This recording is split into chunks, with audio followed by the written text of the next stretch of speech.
College में गर्मियों की छुट्टियां होने पर राधिका और रोहन अपने दोस्त मनोज और शिल्पा के साथ परिवार के पुराने फार्म हाउस पर घूमने जाने का प्लान बनाते हैं। गाइस, तुम दोनों को वो फार्म हाउस बहुत पसंद आएगा। बचपन से ही वो मेरी और रोहन की सबसे पसंदीदा जगह रही है।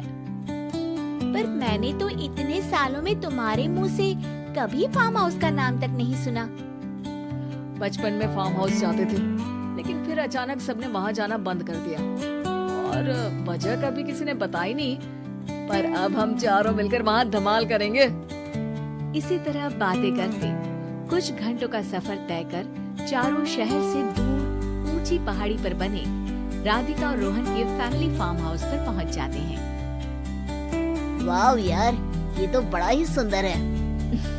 पूरा घूमोगे तो और अच्छा लगेगा, लेकिन उससे पहले सब फ्रेशन अप हो जाओ, फिर साइट सीइंग के लिए जाएंगे। राधिका और रोहन अपने अपने कमरे में चले जाते हैं, लेकिन मनोज और शिल्पा घर में घूमने लगते हैं, जहाँ शिल्पा की टक्कर हॉल के बीचों बीच रखी एक पुरानी लकड़ी की कुर्सी से होती है।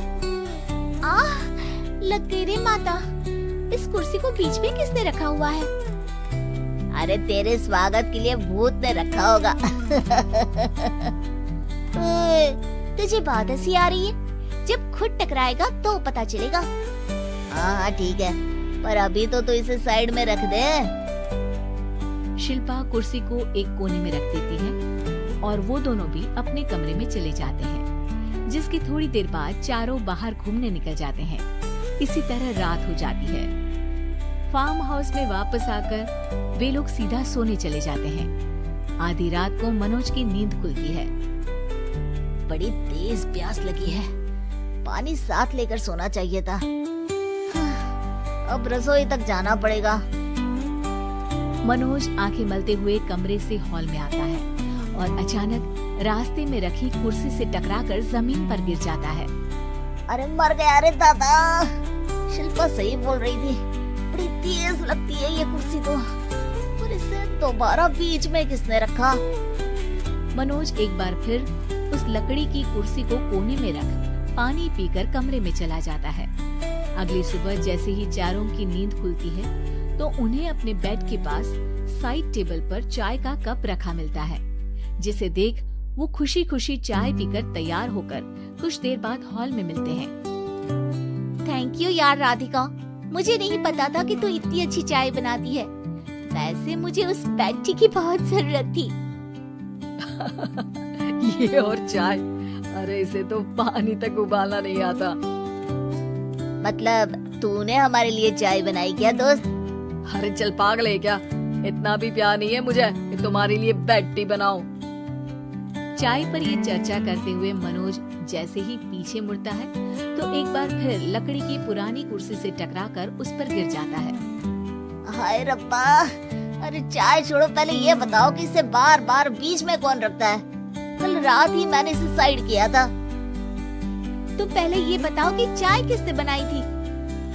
सबकी बातों को कुछ देर ध्यान से सुनने के बाद राधिका हैरानी से कुर्सी की तरफ देखने लगती है। भूत दीदी।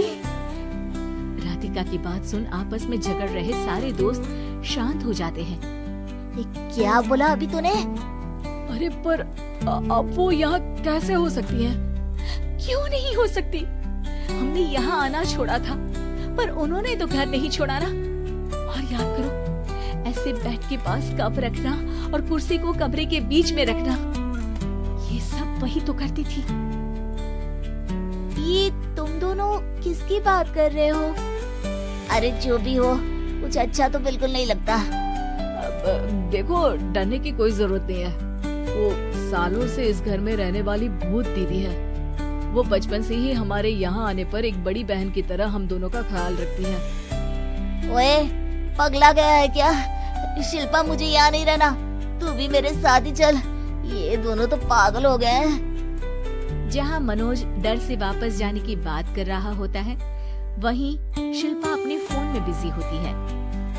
क्या तुम्हें यहाँ की सिचुएशन समझ में नहीं आ रही जो फोन में लगी हो? जिसे जो करना है करो, मैं तो जा रहा हूँ।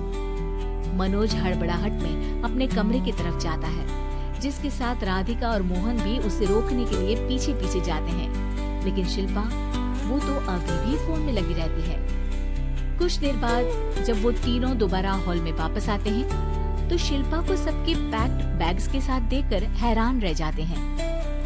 ये सब क्या है शिल्पा? यहाँ हम इसे समझा रहे हैं और तुम हमारे बैग्स भी पैक कर कर लेकर आई। अरे आखिर में फोन से बाहर निकलकर कुछ किया तो सही इसने। दोस्तों देखो, कल से हम यहाँ हैं। भूत दीदी ने कुछ किया नहीं ना? फिर डर क्यों रहे हो? 4 दिन और रुकोगे तो पता चलेगा कि क्या होगा।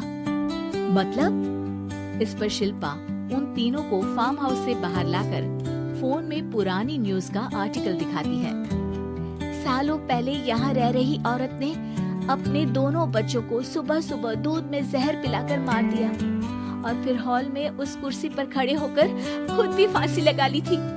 तुम्हारी बातों से मुझे इस केस की याद आ गई। गूगल किया तो पता चला कि ये वही फार्म हाउस है। अभी भी यहाँ रहना चाहते हो जिससे कुछ दिनों में वो सबको थोड़ा थोड़ा जहर देकर मार दे? अरे पर ये दोनों तो बचपन से यहाँ आ रहे हैं, फिर इन्हें अभी तक कुछ क्यों नहीं हुआ? वो तो पापा बताते हैं कि हम आते थे। हाँ, और मुझे भी एक बार का ही याद है। वाह, और कहानियाँ तो ऐसे सुना रहे थे जैसे सदियों से यहीं रहते हो।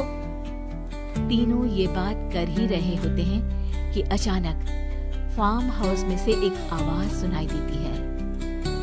मैं यहाँ किसी को जिंदा नहीं रहने दूंगी, किसी को नहीं।